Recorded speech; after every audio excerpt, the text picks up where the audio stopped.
against Bitcoin. It's going up forever.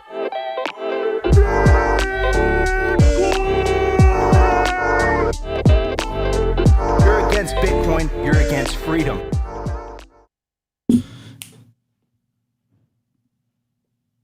Yo! Welcome to Simply Bitcoin Live. We're your number one source for the peaceful Bitcoin revolution. We cover breaking news, culture, medic warfare. We will be your guide through the separation of money and state. Today, we're going to cover an interesting topic. I think I saw someone else making content in relation to this topic, and I thought it'd be interesting. I thought it'd be interesting to cover it. But what we're going to do differently is we're going to cover all the sources. And the $1 million question, or the million sat question, better said, is how much Bitcoin does it take to be in the top 1% of Bitcoin holders? That's the question, right? And there's so many different answers to that, right? Because it's like of Bitcoin holders around the world, of just overall Bitcoin holders. So we're gonna lay out, all the cases that everyone makes. So it's gonna be a really good show. I'm excited. Yeah, it's going to be fun. And of course, I have my legendary co-host with me. He's always optimistic, giant smile on his face, like always. How you doing, Opti? I'm good, bro. I'm good. The intro cracks me up every single day. Anyways, I'm doing well. I'm doing well. Great and well. I'm doing well. Yeah, what's up, everyone in the chat? I'm doing Grell too, bro. I'm doing Grell. Dude, it's already early. I'm already getting roasted in the chat. So hey, it's gonna be a good day. But yeah, I'm interested on touching this topic. I know all of you guys out there want a little feel good hopium, get some dopamine rushes, and feel good about your stacks. And then for the people that are new stackers, these are the goals that you're going to have to, well, not have to, that you'd want to hit. I mean, in my era, it was 6.15, but I think we're in a new era now, Nico. I think this is a new part of the cycle. But anyways, let's get into the show. Guys, it's just a button up, but thank you. We have Opti's getting professional. I wear this on the regular. Anyways, let's bring in our guests. Simply Bitcoin merch. But someone asked, Tyler Durden asked, how about the 0.1%? We have the answer to that as well. We have you covered. Anyways, I want to bring up our very special guest, Anil. He makes amazing content on Twitter, some of the best. How you doing, bro? Welcome to the show. Doing great, gents. Thank you for having me. Appreciate you joining us, man. Opti, what are we going to cover during the I'm going to not only tee up Anil on some of his Bitcoin education work, but we will talk about, I saw you just released a book, some of your other stuff, all the other content that you're doing. And I think on today's show, I want to kind of dive in on like why Bitcoin with you, Anil, because I know that's one of the big things that you talk about, and how everything converges to money, how scarce money leads to abundance of everything. I think today is going to be a good lesson for people, and we're going to get them stupidly bullish. I know I said bullish too much today, but I think today, especially considering what Nico's going to cover, I think it'll be a good, like, well-rounded episode where we can explain their goals, their stacking goals, and then why we hold Bitcoin. So I think it's going to be a great show. All right, before we jump into it, is it still 6.15? Is that still the goal? It always will be. Always will be, bro. Anil, what do you think? Oh man, sorry guys, I gotta reject the frame. It's a different number. Okay. Could you elaborate? What does that mean? It means that if you tie, it's the same problem with fiat wealth, right? You're tying your happiness to some particular number that when you get there, everything will be great. And we know that's not true. Okay. I think you'll be happier just adopting Bitcoin as a unit of account, because you will always see that increasing in what you can buy. Gotcha. I love that. So it's not a number goal. It's just adopting Bitcoin, and then that changes your perspective on the world. I absolutely love that. That makes me want to change the topic of today's video, but we do not have time to do that. So we're going to jump straight into it. All right, guys, let's jump straight into numbers. Let's do it. Here we go. The Bitcoin numbers. Is your Bitcoin in cold storage really secure? Is your seed phrase really secure. Stamp Seed's do-it-yourself kit has everything you need to hammer your seed words into commercial-grade titanium plates instead of just writing them on paper. Don't store your generational wealth on paper. Paper is prone to water damage, fire damage. You want to put your generational wealth on one of the strongest metals on planet Earth, titanium. Your words are actually stamped into this metal plate with this hammer and these letter stamps. And once your words are in, they aren't going anywhere. No risk of the plate breaking apart and pieces falling everywhere. Titanium stamped seeds will survive nearly triple the heat produced by a house fire. They're also crush-proof, waterproof, non-corrosive, and time-proof. All things that paper is not, allowing you to hodl your Bitcoin with peace of mind for the long haul. Stamp your seed on Stamp Seed. All right, guys, you can use the promo code SIMPLY to get 15% off your titanium seed phrase storage kit by Stamp Seed. Don't store your generational wealth on paper, store it on titanium. Get one today. At the time of recording, the Bitcoin price is 26,235 sats per dollar, 3,812. Block height 807,361, blocks to halving 32,639, halving estimate April 22nd, 2024, total Lightning Network capacity 4,725 Bitcoin. Capacity value 124 million US dollars, realized monetary inflation 1.75%. Market capitalization $511 billion. Bitcoin versus gold market cap 3.99%. Those are the numbers for today. I got two videos for you guys. First, shout out to Bitcoin Facts. Thanks for tagging us. He says Mexican billionaire Ricardo Salinas uses the language that BitVault 7 uses on his Simply Bitcoin show. Does Ricardo Salinas watch Simply Bitcoin, or is Ricardo Salinas an optimist? What? Come on, man. All right. Like, is that because Opti's Mexican? Like, oh, Jesus. No, Jesus. it's because I date central bankers. He's not a central banker. He's a billionaire. He's a billionaire, bro. I'm trying to get close to the money spigot. Opti will do anything for the culture. Anyway, so this could mean one of two things. Ricardo Salinas watches Simply Bitcoin. I highly doubt that. Or also, we've always said Bitcoin is this like single pillar of truth in the middle of the public square, right? And a lot of people come to it from different angles, right? So different backgrounds, different religions, different anything. But you come to Bitcoin and you find it, and you understand, and you start to ask questions, and the most fundamental question is, what is money? Should the state be involved in money? And you start asking very basic questions, and that starts making you ask a lot of questions about a lot of things. And one of the theories that we've come up with on Simply Bitcoin is that it's not left versus right. We truly believe that's a divide and conquer strategy. Whichever political party's in power, the issue remains the same. A bureaucratic elite have the privilege of being able to create money for free that everyone else has to work for. They benefit from that. The rest of society does not. And if you look at it from that lens, then you really truly understand that it's not Democrat versus Republican. It's not liberal versus conservative. It's the party of green, the party of state money, nihilism, poverty, despair, versus the party of orange, which is a party of Bitcoin, peace, prosperity, and Bitcoin, right? So, I love the fact that Ricardo Salinas is thinking along the same lines, but I truly believe that anyone who's been in Bitcoin for long enough, you will come to that inevitable conclusion because, they don't call it the Bitcoin rabbit hole for no reason. Anyways, about 15-second clip. Let me play it. Can't hear it, Nico. Yeah, that's weird, man. I can't hear it either. Left and right. There we go. There we go. This is not a question of left and right. It's free and slavery. It's freedom and responsibility, or irresponsible theft. Boom. Like, that sounds very familiar, that wording. But again, like, I doubt Ricardo Salinas watches Simply Bitcoin. Maybe he does.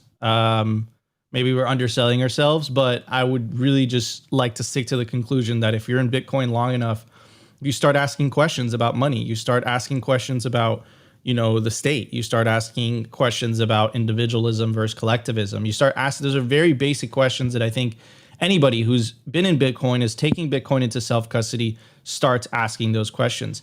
Anyways, here is an explanation as to why Bitcoin is winning by Saifedean, and he is giving a talk at the Soho Forum. And mind you, this was before Saifedean, like he was on everyone's radar at this point, but this was way before Saifedean became the Saifedean that he is today. And it's just interesting. He's always been on top of it. So let's check it out. That this is what is happening all over the world, with negative interest rates and with the inflation around the world. It's just becoming harder and harder for people to be able to store value in their money, in their national currencies. And so Bitcoin is essentially winning by default right now, because nothing else is even trying to be a store of value, because the world is full of Keynesians who think that store of value is a bad thing, and that people shouldn't have a store of value because the government knows what they should invest in or whatever. So in a sense, Bitcoin is already winning in this regard. It is already growing. That this is what is happening all over the world, with negative interest rates and with the inflation around the world. It's just becoming harder and harder for people to be able to store value in their money, in their national currencies. And so Bitcoin is essentially winning by default right now, because nothing else is even trying to be a store of value, because the world is full of Keynesians who think that store of value is a bad thing, and that people shouldn't have a store of value because the government knows what they should invest in or whatever. So in a sense, Bitcoin is already winning in this regard. It is already growing. That this is what is happening all over the world, with negative interest rates and with the inflation around the world. It's just becoming harder and harder for people to be able to store value in their money, in their national currencies. And so Bitcoin is essentially winning by default right now, because nothing else is even trying to be a store of value, because the world is full of Keynesians who think that store of value is a bad thing, and that people I think shouldn't it's have looping. a store of value. Okay. Anyways, passing on to Anil first. Do you agree with Saifedean? I mean, I've learned a lot from him. So, my views in some way are just regurgitating his. Ultimately, he taught me economics. So, yeah, the negative interest rates in themselves are just a batshit crazy idea. Who would pay someone to borrow money from them? That's insane. It just doesn't compute. So yeah, absolutely. The more you dig into politics in a fiat system, you realize politics is purely just reacting to technological innovation, and trying to keep the people happy, and fighting against technology deflation. So yeah, focus on technology and understand central banking, and politics becomes irrelevant. 100%. And I think I love that last part, right? Which is politics. I think Bitcoin in the long run makes politics irrelevant. I completely agree. And this is also a theory that was talked about in the book, The Sovereign Individual, which you reference many times on Simply Bitcoin. I completely agree. But what worries me is not so much in the long term, because I agree with you, Anil. Like I love our chat. I think on the long term, I think it does just that, right? It does the legendary BTC sessions in the house. Hey Ben. So yeah, it does make it irrelevant. But what worries me, what keeps me up at night, so to speak, is the transitionary period. There was a Coin Stories podcast where Natalie Burnell interviewed the Chad Sailor, and she asked him what keeps you up at night. And his response always stuck with me. He said, what keeps me up at night is that no one cares about sound money. And as long as people don't really care about sound money, they're by default, they're opting into politics. They're opting into a political system. I think a lot of people, and I think it's really the cause of the political divide, at least here in the US, where it's so polarized. I think people inherently know that something is wrong with the system. I think that they feel it in their bones. And I think that part of the divide, the reason that it's so aggressive the way it is because people are trying to seek a solution. They know something's broken. They're like, how do we fix this? How do we make this better? Where I think they're wrong is they're seeking a political solution to a non-political solution, because the solution is really enough people opting out of the system entirely and then taking back custody of their wealth and putting it into their own hands. So I don't know if you want to add to that, Anil, or we could pass it on to Opti. Yeah, sorry, Mr. Saylor, I gotta disagree with you on that one. Like, I think people do care about sound money, but they only care about sound money after they've felt the consequences of unsound money. And, I know Michael Saylor knows this because he uses Argentina as the perfect example of, Argentinians understand sound money because they have felt very real consequences of unsound money for a very long time. So, it's just unfortunate that we're at the point in this cycle where it's the Western sovereign nations that are going to have to now feel the consequences of unsound money. So, we were just last in the queue. Okay. I like that. Love that. I think it was Jeff Booth, when he came on the show, he said something very similar. He said that, the people that are the farthest away from the monopoly, so to speak, are the ones that are going to first adopt an alternative because they're not benefiting from it. And I think that's exactly what we're seeing, whether it's in Argentina and Turkey and Nigeria. But what's really interesting is that a lot of these countries, yes, there's people that are adopting Bitcoin, but a big percentage are actually adopting stable coins, right? So like they're actually adopting like USDT or the USD Tron or whatever the F that stable coin part, whatever it is. But a lot of people are choosing to opt into that. Now, our perspective on that has always been that it provides a false sense of financial sovereignty.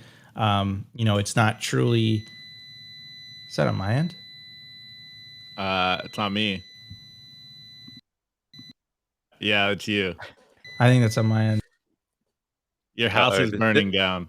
Yeah, or the state's trying to send you a warning signal of financial sovereignty or whatever. You take it away while I try to fix it. Yeah, don't worry. Well, first and foremost, Anil, I really love what you said, because I've been saying it for a while as well. It's very interesting how a lot of the stuff that we're doing here as Bitcoiners is really about like human psychology. And as much as Bitcoiners, as much as us as Bitcoiners, we kind of like chase the pleasure and the benefits of Bitcoin.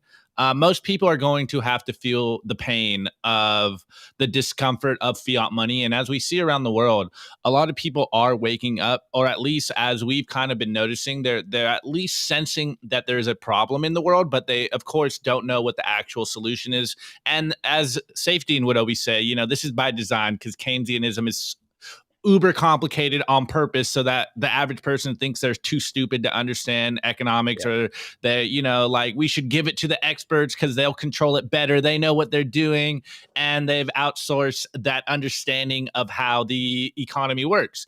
And so we're seeing this happen. And then just kind of circling back to the Ricardo clip, I think something that is very interesting, and it's one of my favorite things about Bitcoin, is that once you get to the Schelling point of Bitcoin, once you get to the Schelling point of understanding Bitcoin, like it all inevitably leads you to the understanding that it's not left versus right, but orange versus green, or as we always say, individualism versus collectivism. And it all boils down to just a basic understanding of, should we allow a small cabal of people to control the money supply, and what are the effects of this on the average person out there? And as we know, the more they expand the money supply, the poorer we all get, because we are not close to the money spigot. Hence why we have the running joke that I always try to date central bankers so that I can get close to the money spigot. It's a joke, guys, but I appreciate the trolling. And another point you said, Anil, I also was taught economics via Safety, and so Safety and Pierre Rochard and Bitstein, and I never learned the Keynesian economic system until after I learned about Austrian economics. And now everything, I view the world through just the Austrian Bitcoiner lens. And it just, it all boils down to human action, and that humans act purposefully towards their benefit and their own interest.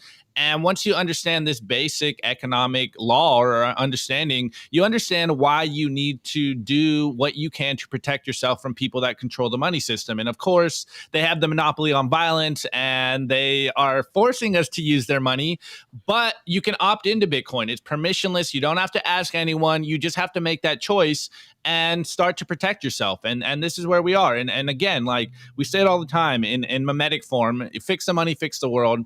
And yes, we understand that Bitcoin won't fix all of the world's problems, but starting with fixing the money and getting on a hard money standard will inevitably ripple out and fix the rest of the world. So it starts with the money, guys. Like it fundamentally starts with the money. Everything revolves around the money. And the sooner you understand this, the better your future will be. So, that's why we are repetitive at times to tell you guys that you need to take Bitcoin into self-custody. This is the most important thing to do. You need to save in Bitcoin. You need some capital and then spread that understanding for more people, because still people don't understand what's going on in the world and you do. So I think it's upon us to keep educating people, keep inspiring people, keep incepting these ideas so that they can also protect themselves. Like this is all we're doing.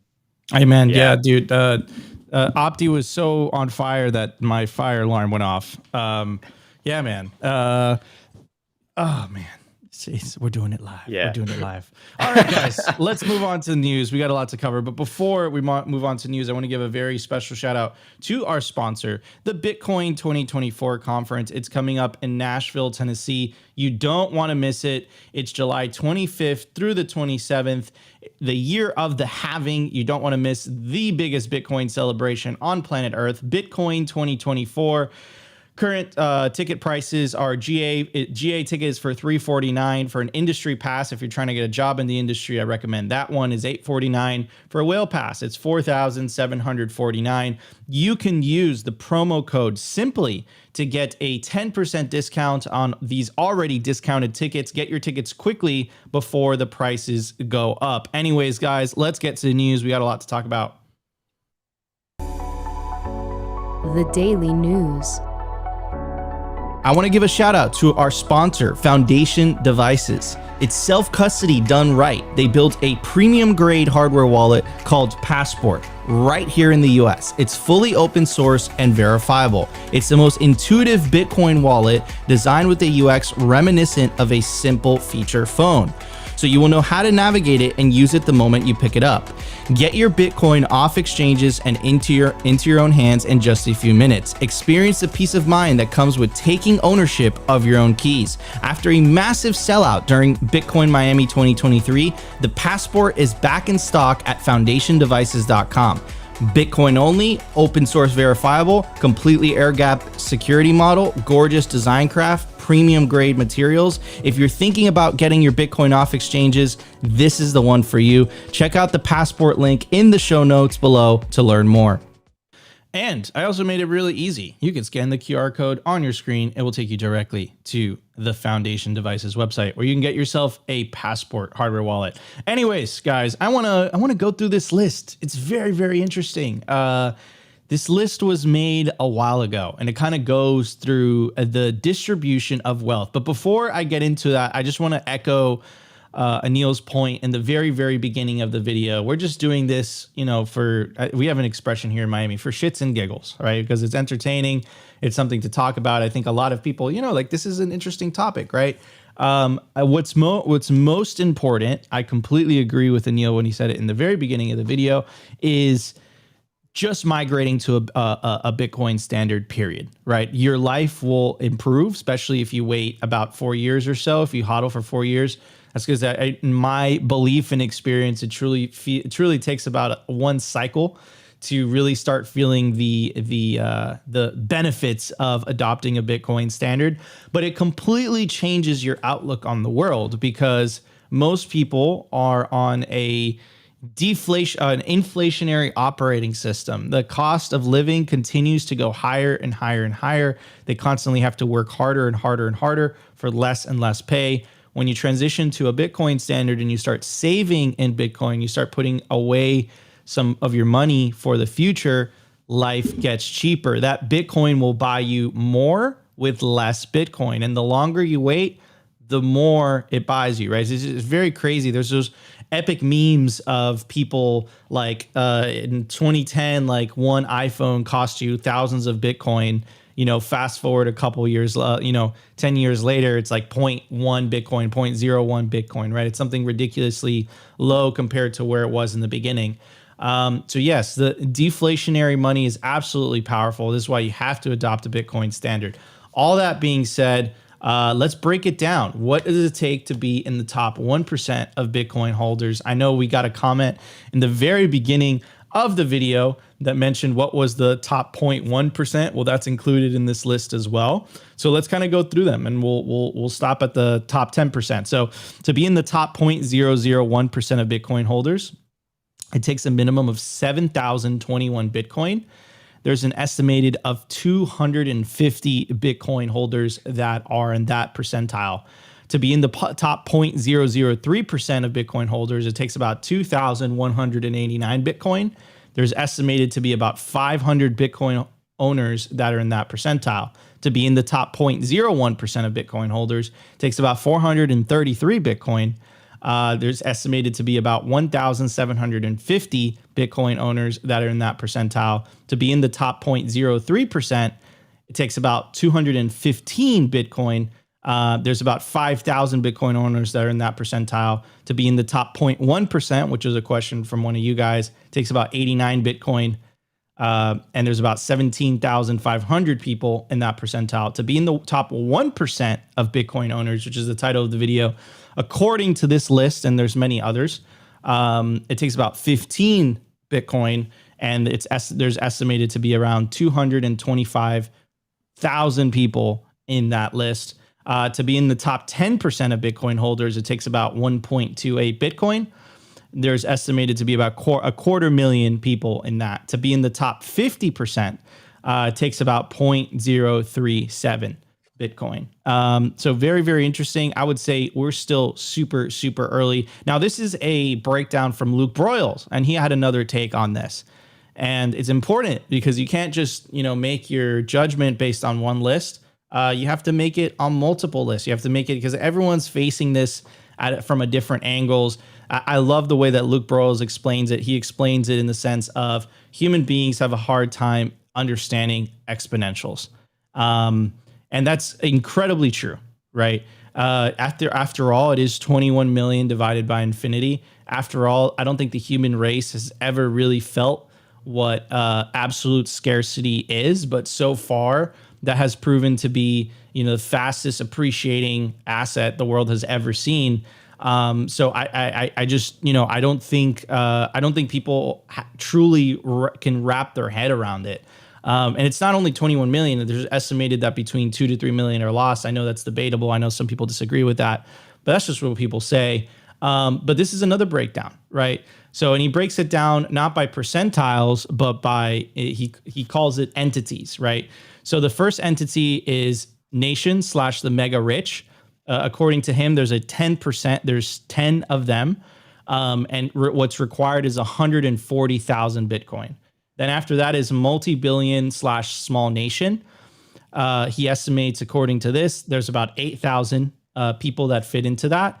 You require 8,000 Bitcoin to fit into that, and there's about 200 people that fit into that category. Then below that, there's billionaire / mega corporation. According to him, there's about 5,000 people or entities that fit into that. It takes about 120 Bitcoin to fit into that category. Then there's the multi-millionaire / large corporation. According to him, there's about 70,000 people that fit into that category. And the minimum amount of Bitcoin is about 10 Bitcoin. Then there's the millionaire / companies. There's about 80 million people that fit into that category. You need 0.06 Bitcoin to fit in there. Then upper middle class, there is almost 1 billion people in that category. And this is super, super uberly bullish. This report by Luke Broyles. Apparently, you only need 0.008 Bitcoin to be in the upper middle class. This is how bullish he feels about where Bitcoin is going. Anyways, and I know Opti's here, so it wouldn't be complete without a meme, because at the end of the day, we have to give Opti a shout out. So this is the Pepe Citadel stack castle. And over here it says the year of 2028 of the second age, one Bitcoin is now worth $1 million adjusted for inflation. And the Pepe meme castle at the top, there's those two twins that it made memes. There's the 10,000 Bitcoin stack. Then there's the whale stack at 1,000 Bitcoin. Then there's the king stack at 100 Bitcoin. Then there's the Duke stack at 50 Bitcoin. Then there's the generational wealth at 10 Bitcoin. Then there's the make it stack, the break it stack around 5 Bitcoin. Then the suicide stack at 1 Bitcoin. I think that this meme is old because the reality is that at $26,000, 1 Bitcoin is a lot of money for a lot of people. And then there's the hope, the cope, the rope, and then the worst. I think you could put the no coiner in there that still hasn't woken up to Bitcoin being the best money in the world. And to end, but I think I'm gonna head to a calculator at the end to break down some different type of math. But this was the prediction by ARK Investments, what they believe could be, the total price of Bitcoin. They have a bear case, a base case, and a bull case. Their bear case, they make the case for a $258,000 Bitcoin. A base case, they make the case for a $682,000 Bitcoin. And for a bull case, they make the case for a $1.48 million Bitcoin. These are all 2030 price targets. I tend to be on the conservative side, to be honest, but maybe that's because I got a little bit burnt because of the last bull market. But anyways, if you divided 21 million equally behind every human being on planet Earth, it'd give you a little bit different of math, right? So let's do the math. So 21 million divided by roughly 8 billion people. And that gives you 0.002625. And you multiply that by 100 and you get 0.2625. So to be in the top 1% of the human race of Bitcoin owners, you need about 0.2625 Bitcoin. So all of that being said, I just want to echo what Anil said in the very, very beginning. Migrate to a Bitcoin standard. I think that's priority number one. I think your life will improve by default, especially the more patient you are, especially the longer you hodl. I think you will start to feel a net benefit of living on a deflationary currency standard. I think that's true without a doubt. I could definitely speak from my own experience. I could speak from Opti's experience, what it's done for Simply Bitcoin, what it's done for my family, what it's done for my fiance. Adopting Bitcoin just by itself is key. So I just want to say that. Anyways, really interesting once you kind of break it down like that, because I think a lot of people have misconceptions. They don't really have an answer to that question, right? So the general consensus is between 15 to 0.26 Bitcoin. But if it's according to Luke Broyles, it's like 0.06 to be in the upper middle class of society and whatnot. So Anil, what did you think about all those numbers, all those breakdowns? Did any of them, and specifically any of those lists, resonate with you at all? Yeah, well, I think a really underappreciated fact is, okay, take the people who have publicly admitted to owning a large amount of Bitcoin. So Saylor, Don Ricardo, Russ Stevens, Bill Miller, Paul Tudor Jones, what do they all have in common? They're all in their 60s and 70s. And so I don't wish anyone any harm, but we can assume that in 30 years from now, all that Bitcoin is getting redistributed, whether that's through a trust they've set up, whether it's getting passed on to their children. That Bitcoin will be in someone else's hands potentially. So it's easy to get to compare yourself to someone like Russ Stevens holding 20, 30, 40,000 Bitcoin today. But if you're young, you've got time on your side. And I think people discount that fact, that the earlier in your life you can adopt a Bitcoin standard, the more likely you're going to live a life where your quality of life continues to increase. And at the end of the day, I think that's all you really want, right? You don't want to get to 70 have all this fiat wealth, convert it all into Bitcoin, and then die. So factor in your age into the equation. I think that's something that's kind of missing from these calculations. But overall, really, really good insight, really good color to where all that Bitcoin's being held right now. Yeah, and that's really true, right? Factoring your age, and then also not to mention, of course, this is very unfortunate. I just want to give a disclaimer before that, but you know, the reality is that there's definitely a percentage of people that are going to pass away, and they didn't set up the infrastructure to hand over those keys. So therefore, that Bitcoin is gone forever. And to use one of Satoshi's own quotes, right? You know, if you lose Bitcoin, it's a small donation, maybe a big donation, depending on how much Bitcoin it is to everybody else. So yeah, I completely agree with you, Anil, and that's a really good insight. And you know, someone just commented, like, is Saylor like, yeah, like Saylor is like either in his mid to late 50s, if not early 60s. Anyways, Opti, what's your take on all this, brother? Yeah, well, I am going to kind of start and echo what Anil said, because it's something I've realized as well. You know, we are Bitcoin entrepreneurs, and you hear a lot of people saying like, "Oh, I wish I," and this is kind of not even coming from Bitcoiners, but like in normie land, they're like, "Oh, you know, I wish I could just like quit my job, but I'm living paycheck to paycheck." And first and foremost, like, you need some capital to live the life you want to live. So like, you're going to have to save something. And that's the perks of freedom money that is Bitcoin, is you are able to save and you don't get caught up in the hamster wheel. So I really like Anil's point of view, where it's like, do not beat yourself up if you don't get some of these stat goals. Obviously, the first stat goal is usually 50 million sats, like work your way up, 10 million sats, 25 million sats, 50 million sats, a whole coin.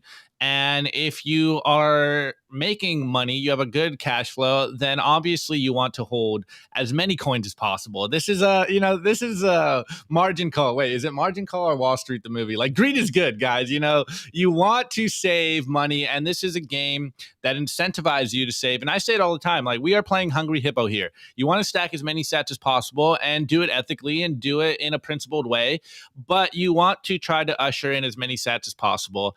And I think the point that Anil said is what I was going to echo as well, is like, the time metric is the biggest thing. And there's people in the chat asking like, how long should I be hodling this Bitcoin? Basically, everyone asked the same question, like, how long do I need to hold Bitcoin before I'm rich? And I think it's something I've been saying for a while, is like, I'm relatively young. I'm in my 30s.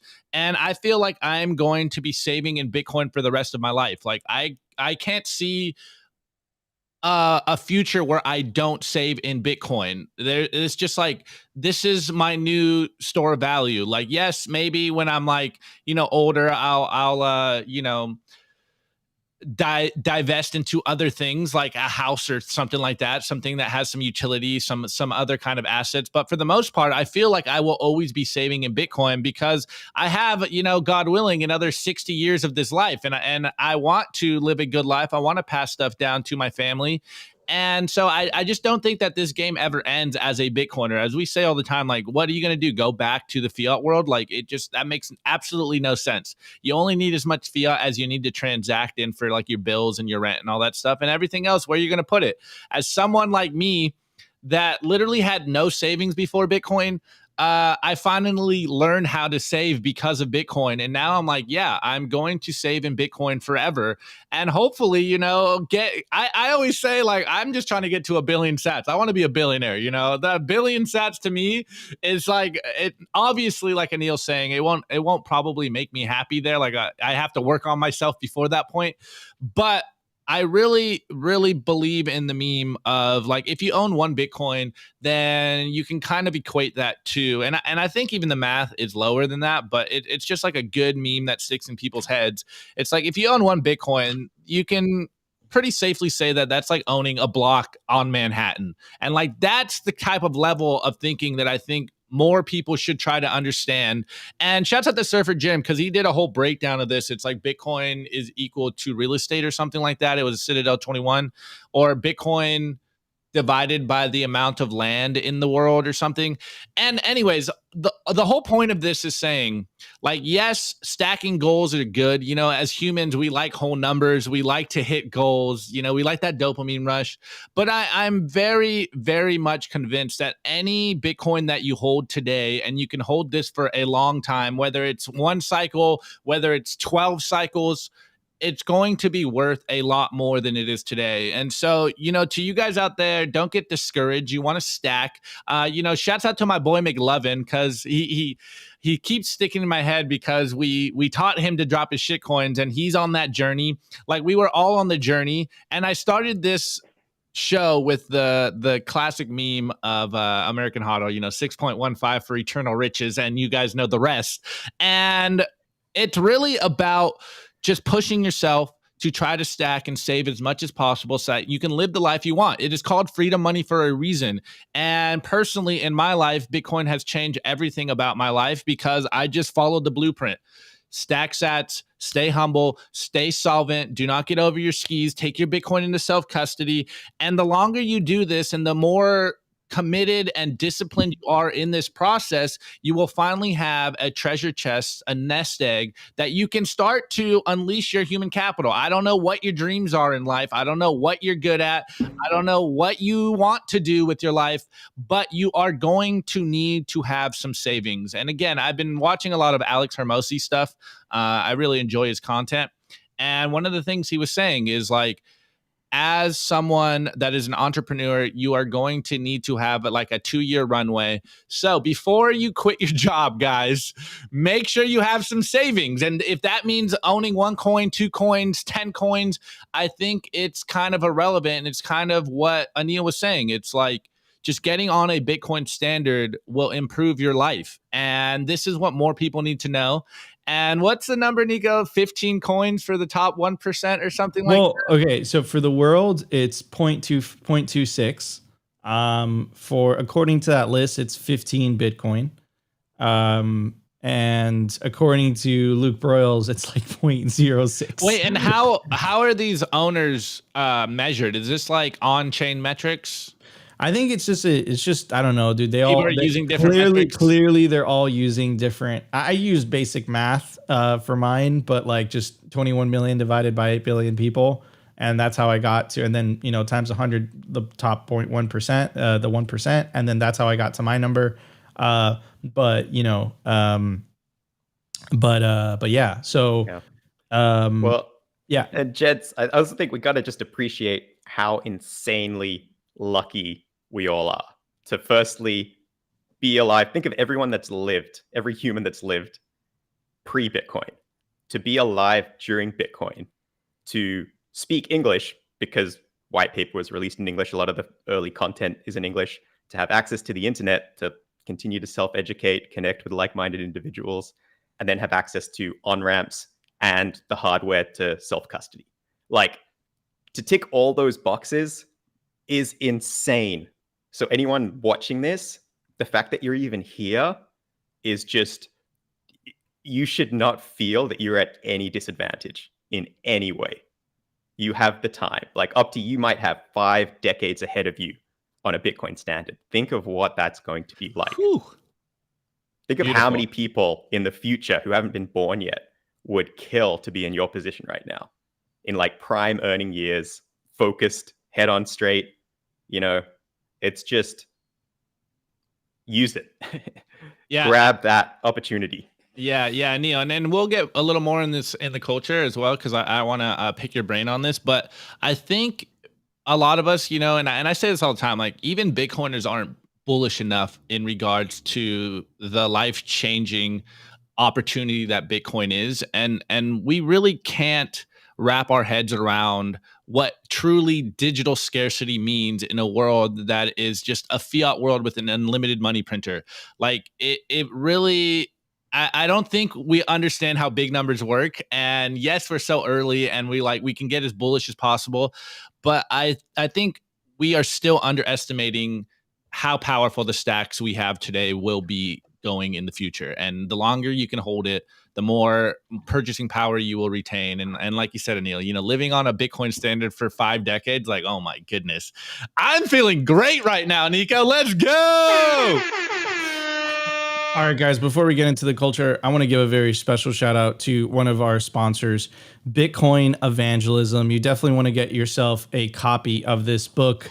The great Tatum Turnip once said Bitcoin Evangelism is like if the Bitcoin Standard and Bitcoin for Dummies had a baby. Have you ever struggled to answer your skeptical no-coiner friends' objections? Or maybe you answered it perfectly, but they just didn't understand what you said. Bitcoin Evangelism will equip you with an arsenal of simple illustrations to help articulate the tenets of Bitcoin to anyone. Boomer neighbor? Check. Aunt Edna, who is worried about Bitcoin being the currency of the Antichrist? Check. Annoying dude from work that rubs it in your face anytime the price of Bitcoin is down? Check. What about your crypto friends? Bitcoin Evangelism is the most comprehensive Bitcoin-only book for the entire altcoin casino that will reverse the effects of the crypto brown pill and help more people see a bright orange future. Scan the QR code on your screen right now, and it will take you directly to Amazon where you can get yourself a copy of Bitcoin Evangelism. All right, everybody, let's get to the culture. The Daily Culture. Brought to you by SwanBitcoin.com. Swan is the best way to build your Bitcoin stack with automated Bitcoin savings plans and instant purchases, serving clients of any size from $10 to $10 million. We love Swan because they incentivize self-custody and dollar cost averaging. What are you waiting for? Visit SwanBitcoin.com today. Let's go. All right, Anil. So everyone in the chat really enjoys the how did you get into Bitcoin stories. So if you could TLDR us on how you ended up here, because I think people can relate to these stories. Everyone thinks, you know, like, oh, I'm not smart enough to be in Bitcoin. You know, like I didn't come from this background. And it's like, guys, we've all come from different directions and we found Bitcoin. And now we're all just so bullish on Bitcoin. So Anil, maybe TLDR us, what is your Bitcoin journey and how did you get here? Yeah, okay. Used to work in the music industry. And specifically, I spent a lot of time working around the economics of ticketing. So you go to an event, tickets have prices. I used to be one of the guys that gave input and advice on how that happened. So I'm doing this at a time when tickets go digital. So they go from lining up at your physical box office, you get a paper ticket, to now you're buying them online. You're getting a barcode that you print yourself or it's on your phone. If you think of your local arena or stadium, it has a fixed number of seats. Now, this is all happening at a time when StubHub was just about starting. Ticket scalping or resellers, like it was still usually a British guy standing outside the event, you know, yelling at you. So for me, I got exposed to what I think was really the first example of digital scarcity or a digitally scarce good, because there is a fixed number of seats in a venue. And these tickets were being traded peer-to-peer on marketplaces outside the issuer. So when Bitcoin was presented to me through no skill of my own, pure luck, I had something to compare it to. I could understand the importance of something that was digital and scarce. The difference being a concert ticket is perishable, like an option. You know, the event date happens, the price drops to zero. Bitcoin obviously does not have that. It's not perishable. So I was just really lucky to have that previous experience. And then I landed in a city that just happened to be very early to Bitcoin in terms of having meetups. And the first ATM happened to be down my street. Again, this is all luck, you know? I don't put any of that in terms, like it's not my own brilliance. So I would be an idiot if I could not connect those dots. So that's what led me down the Bitcoin rabbit hole. But at first, I made the same mistake a lot of people did. I thought it was a payments network. I thought that's cool. I can transact cash across borders frictionlessly. It took me a while to understand and appreciate sound money. See, this is why we always ask this question to start it, because I think more people will be like, oh, wait, this sounds exactly like my life journey. And this whole Bitcoin thing isn't out of reach for me. And so Anyways, that's just a little tangent. Anil, you are a Bitcoin educator. I do have some tweets over here from you. You work, I'm gonna guess, tirelessly on these Bitcoin visualizations. So my question would be to you, like, what do you think is the best way to explain Bitcoin to someone? And maybe what is your elevator pitch for someone? Okay, so Upti, earlier on, you brought up Wolf of Wall Street, Margin Call. You know those movies? So there's that line in The Big Short where Vinny's talking to what's that guy's name? The broker. Anyway, the line is, I'll buy it, but just tell me how I'm getting effed. And I feel like rather than trying to convince someone to buy Bitcoin, try to help someone understand how they're being effed by the current system. And for me, that's all you have to do. If someone's curious and open-minded, they will eventually find Bitcoin. But help them understand how the fiat system is working to their disadvantage if they're not part of that inner circle. Wow, I love it. Absolutely love it. I think that's a great way. I mean, and we try to do that. We say it all the time, like we explain the mechanisms of what's going on in the world, and yet people still just, I don't know, they fight you so hard on it. Anyways, going back to your Twitter, because these are points that I like to beat in people's heads. And there's this clip here, and I'm just going to do your tweet on top of it. So maybe you can elaborate on it. But we talk about it all the time. The fiat system normalizes debt. It normalizes you getting over your skis, getting over leverage. But Bitcoin normalizes savings. And I even talked about it earlier. So maybe can you elaborate on to the listener out there, just like how revolutionary Bitcoin is in just terms of savings, even though it seems so mundane. It seems like some nonchalant issue, but like savings is important. Yeah. So I live in one of the highest cost of living cities in the world. And for a period of time, I worked managing the admissions for a business school. And the price tag of business school education and the average price of a home, you kind of couple all these things together in this city, are all astronomical when you compare them to the average salary. But you look at how much people are able to borrow, then it all makes sense. Take away all that ability to borrow, no one is going to business school. No one is buying a house in this city. So then what does a city look like without all that fiat debt? And I think that's what you have to kind of wrap your head around if you've never lived outside a Western developed city. So, yeah, savings is a prerequisite to investment. Love it. Okay. And I kind of touched on this earlier, but we have one of your visuals here, Anil, and it's the idea that scarcity in money brings abundance in everything else. And there is a visual here, but maybe you can explain it for the audio listeners. What's your thinking here? And this is something I try to explain to people. And so hopefully having other people explain it to our audience, it'll beat the nail in their head so they understand why scarce money is so important.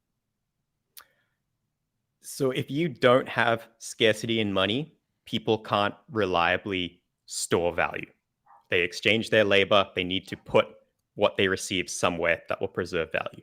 If money is abundant or being printed arbitrarily, money is not a good place to do that. So you look for the next best option you have access to. Where I live, that is housing. So everyone is storing the wealth that they have in housing. It is being financialized. It has a monetary premium. It's being used as money. Flip side of that, when money is scarce, when someone can't arbitrarily create more of it, when it requires work to produce, well, all of a sudden now I can store my earnings in it. It will retain purchasing power for me. Therefore, if someone wants my money, they have to create something of value for me. And usually that's in the form of other things that currently are attracting a monetary premium. So yeah, look at how the supply of money expands and contracts, and look at the monetary premiums that nest into assets that get financialized. Same thing. It's kind of like an accordion.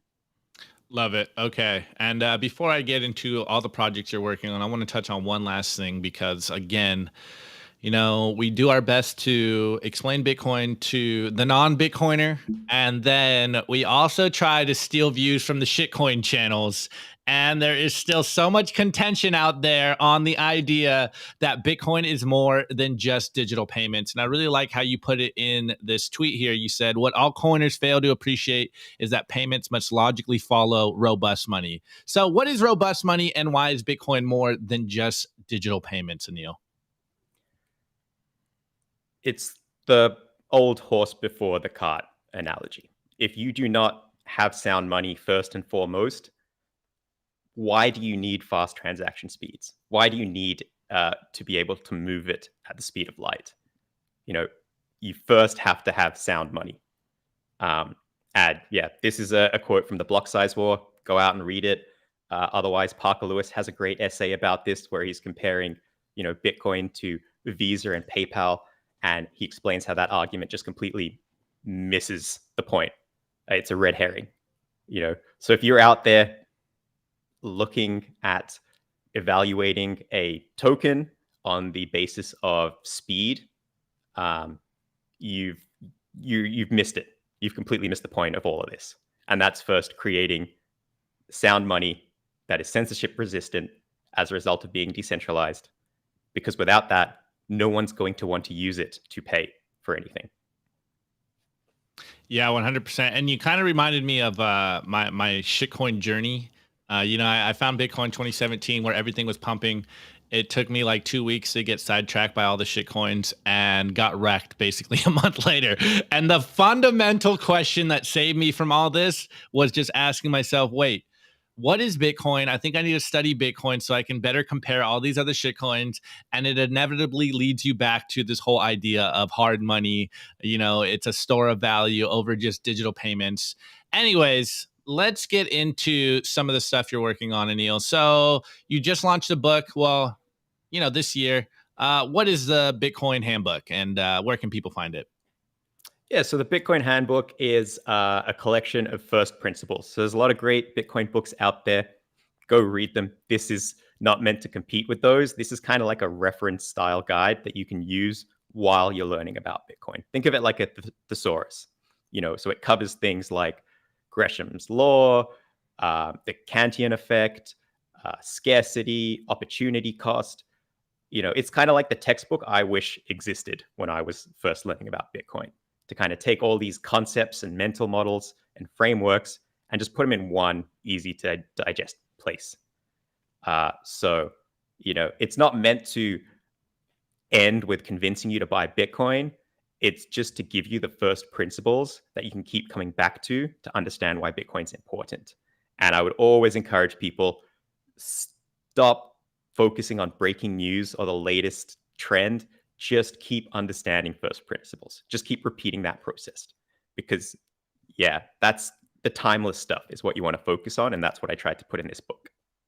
I couldn't agree more. We say this all the time. It's like once you have the Bitcoin fundamentals, everything else just kind of finds a way of, leveling out, and you view the world correctly as far as I'm concerned. And the last thing I have over here, Anil, for you is your Gumroad. What do you have over here on your Gumroad?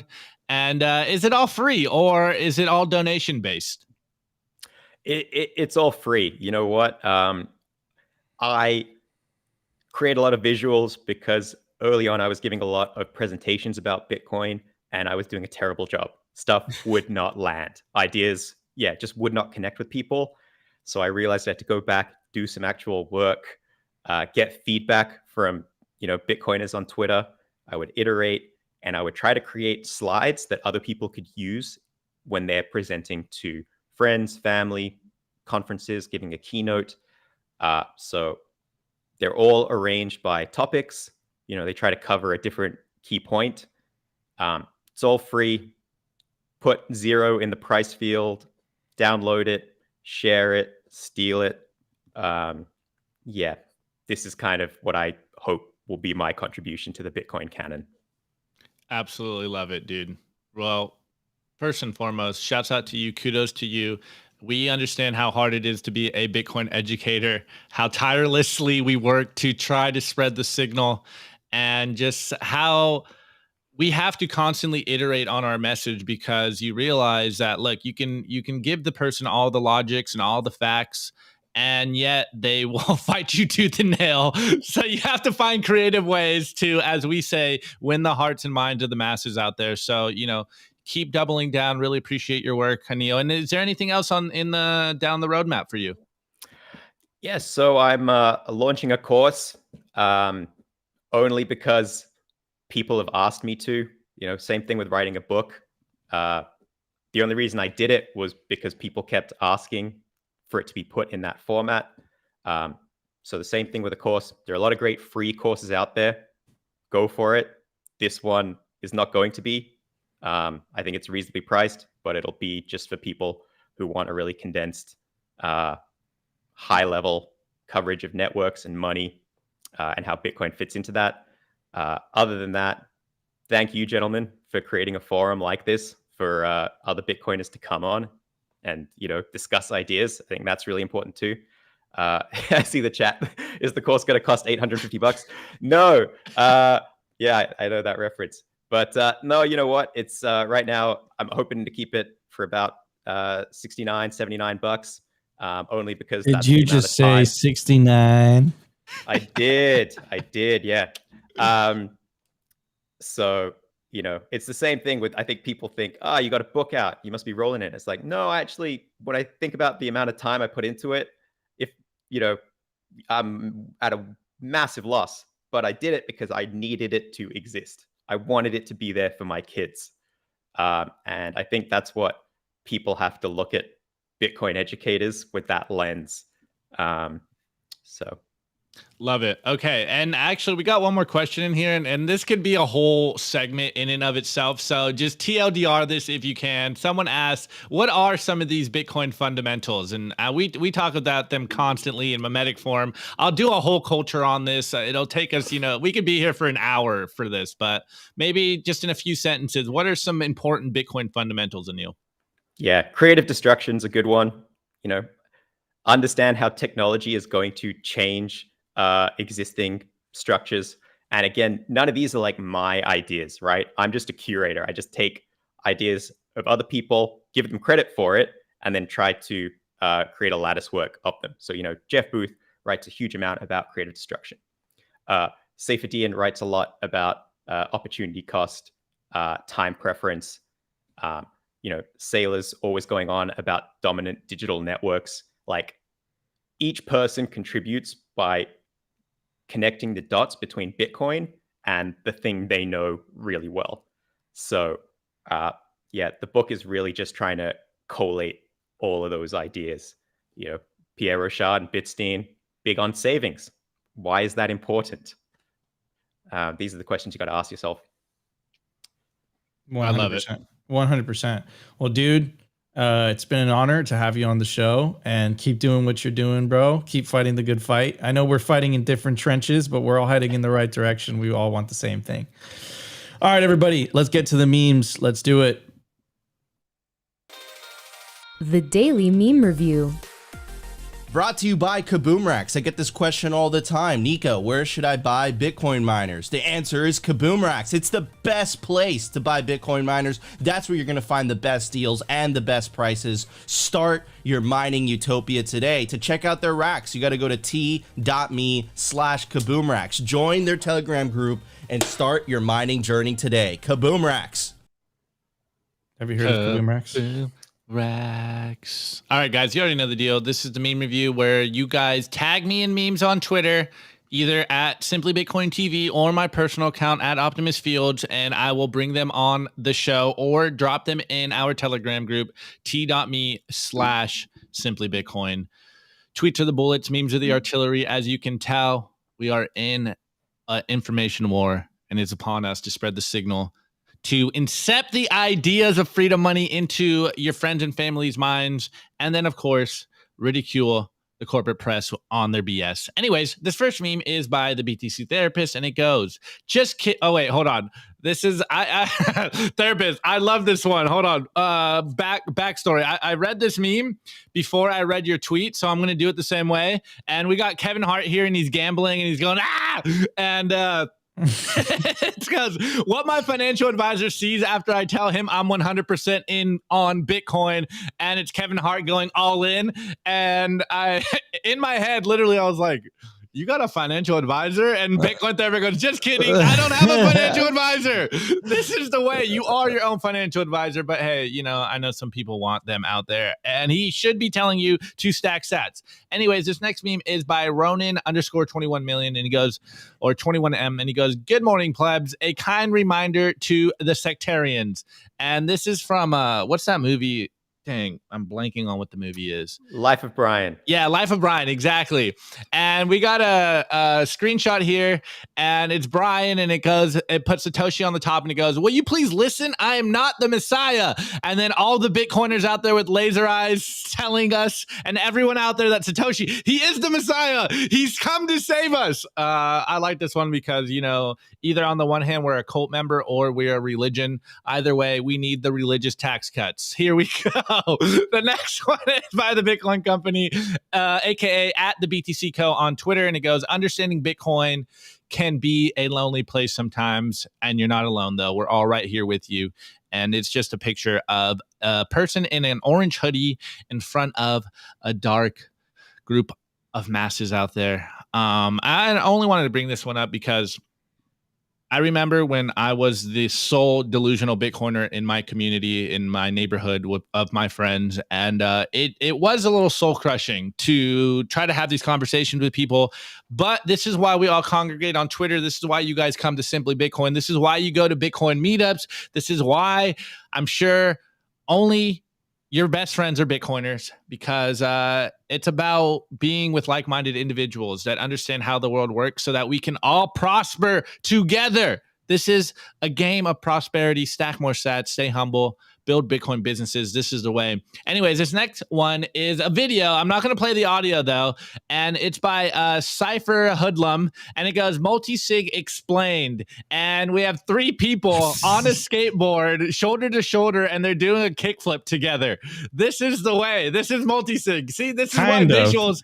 I know. Not really. Not really, but it's a funny meme. It would be like as if the one dude kicked it, and then the skateboard froze, and then the other guy completed the process, and then the other guy landed it. Be something like that. Okay, all right. Nico getting technical on us. Hit Nico up to explain multisig. Okay, this next one is by the Bitcoin Conference, and it goes, this is why we Bitcoin. And this isn't the first time I've seen it, but sometimes we got to read it. And if it's a 2 of 3, one guy could be off the skateboard. Maybe we got to do a whole multisig. I think that's a 3 of 3 multi-sig. And they're all signing it at the same time, basically. Wow, you're such a nerd. All right. You're freaking actually my meme. Okay. Anyways, we got a picture of a man fishing, and it goes man versus the state. And you can see the man fishing, and he's putting his fish in his basket. And you can see the state or the bureaucrat in his top hat, and he's fishing from your basket. Literally can't explain it better, guys. As we like to say, you know, defund the high-level parasites from stealing your wealth by saving in Bitcoin. This is the way. We talked about it the whole show. And shout out to the Bitcoin Conference Twitter account for reposting this meme. All right, this next one. Shouts out to Sessions, because I think he captured the zeitgeist of everything on Twitter very well. And we got the classic Spider-Man meme where everyone's pointing at each other and it goes, you're an influencer. But I really like Sessions' tweet here. And he goes, yo, dog, I heard you like to be influenced. So I want to influence your opinion on this influencer that is having a bad influence on people I would rather influence. Woo! Super meta meme. Love it, Session. Okay, and the last one, doubling down on the meme. We have Seed Signer here doing the classic Hotline Bling Drake meme. And he's doing no trusting influencers and companies, but yes to trusting the math and the protocol. This is what we're all doing here. Trust the Bitcoin protocol. Don't trust, verify, run a node, take Bitcoin into self-custody, you know, experiment with new tech. Don't outsource your understanding of What's your score? What's your score, bro? Hold on, man. Jeez, let What's me your score? finish. What's your Jeez. score, Opti? God, I'm trying to finish my I just want to rant. know what your score is, Drop bro. your meme review score on the other side of Nico, and we will cover them live. My meme review score is, I don't know if I've given this one, but maybe I've given another one of these. I don't know. I have so many of them. It is an Electro Voice 635A microphone. Ooh. Might have given it, but these are the old interviewer mics that people would walk around. Now they just have like the little Rode clips, but this is what people used to use. Anyways, That is a fucking badass score. Anil, what would you give those memes? Let's see. Let's find out. let's go. I think we went for a sheep. I think I heard a bar. Yeah, I heard a bomb. Bah. Okay, all right. I like that. That's a great fucking It's pretty score. strong. It's pretty strong. Oof. Great score. All right, I would give the memes this sticker. And I think it's like a Pepe Michelin man smoking a cigarette. Boom. All right. Wow, Pepe Michelin man smoking a cigarette. The world was so much better before the tobacco ban. But he's not a Michelin man. It's a Michelin Pepe smoking a cigarette. Boom. All right. Everybody, before we get to the scores, I want to give a shout out to our merch store. If not, wine will kick my ass. Guys, check out the new Simply Bitcoin merch drop. Get it while supplies last. I'm wearing the classic Simply Bitcoin hoodie. You can get yours in any size you want. We also came out with a Simply Bitcoin shirt. We pay attention to details. It literally says Bitcoin or slavery in the stitching. It's made by our friends over at Represent. Get yourself some Simply Bitcoin merch. All you got to do is scan the QR code. Anyways, Opti, let's get through some of the scores. First score by Be Aware and Focus. Yellow plushie fishing for tadpoles with potato. Okay. I like it. All right, next one by John Pleb. Score Matthew McConaughey's second rule from his 5 rules for the rest of your life by There Is No Second Best. What's the second best? There is no second best. Okay, very good. Very good. Third score by Opti's mustache with a big with a Big Mac scent. Anil does a grab that opportunity, possibly also include grabbing a 60-year-old central banker lady as your wife. I can't tell if he's on the grab. Anil doesn't know. So Anil, I can't tell if he's trolling me or Anil on that one. Opti likes dating contillionaires. Whoa.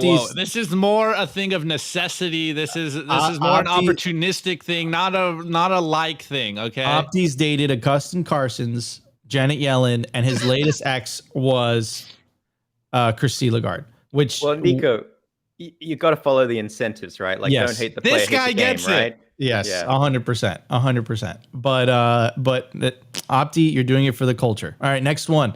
I'm doing for my sat wallet. I don't know what you're talking about. My meme review score is 69. All right, I like it. All right, next one. We got Kim Gage. Multisig for plebs equals 2 in the pink 1. Oh, wait, sorry. What? Why, Opti? What happened to the filter? I didn't read it. Sorry, I just saw multisig. But let's do this alt score anyways, because I'm getting trolled. God damn it, bro.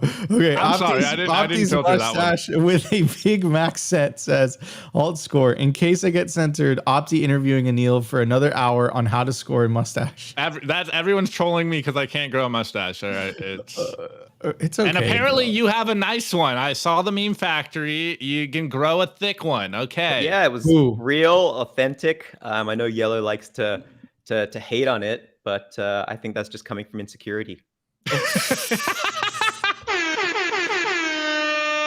All right. Next score by Tom Redeye. I'm giving those memes a pair of 1 to 10s. 12 10s. 12 10s.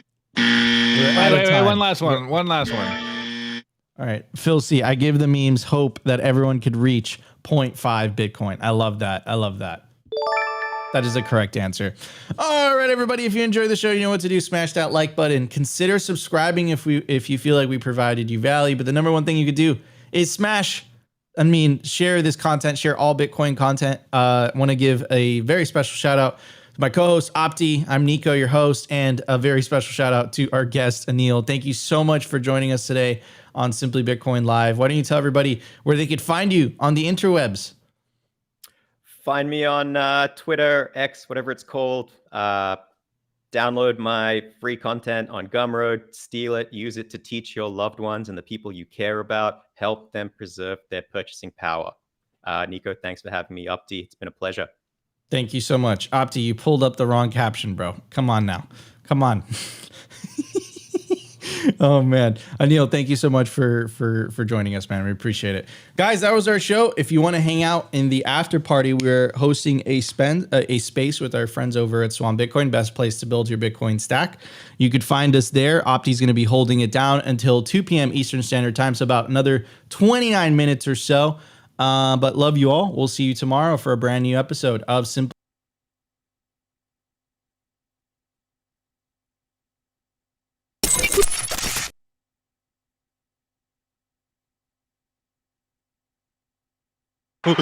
Nico, what is going on here? He's getting a little trigger happy with these transitions on today's show. All right, guys. All right. You guys already know the deal. This is the Simply Bitcoin Spaces by Bitcoiners for Bitcoiners. So come up here, add your 2 sats to the conversation.